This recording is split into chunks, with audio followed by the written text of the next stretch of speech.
দুনিয়াদের পেশাল চিন্তা না পারে বিসমিল্লাহির রহমানির রহিম পড়েন। কয় লা হাওলা তো পড়ছিলাম, যেটা আবার হেডে তো না, হেডে না হেডে উল্টাটা হয়েছে। আপনি লা হাওলার আমল করছেন দেখে তো উল্টাটা হয়েছে। এটা আপনার কেন ধরো নাই?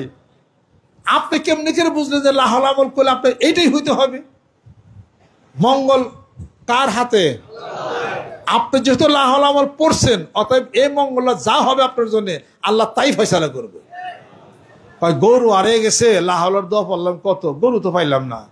কি গেছিলাম হুজুর কইয়া দিছে, অল্প বয়স তো কইয়া দিছে আর কি। লা হাওলার পড়লাম, ইন্নাল পড়লাম, গরু তো পাইলাম না।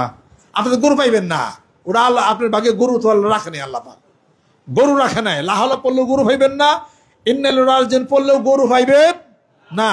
আপনি সূরা আল হাক্কা পড়েন অথবা সূরা কলম পড়েন, আসা রব্বুনা আন ইবদিলানা খায়রাম মিনহা ইন্না ইলা রব্বিনা রাগিবুন।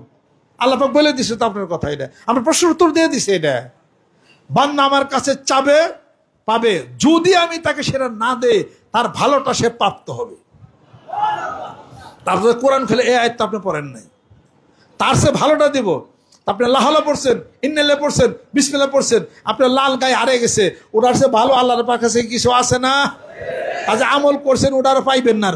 তার মানে ওটার সে ভালোটা আল্লাহ আপনাকে দিবে।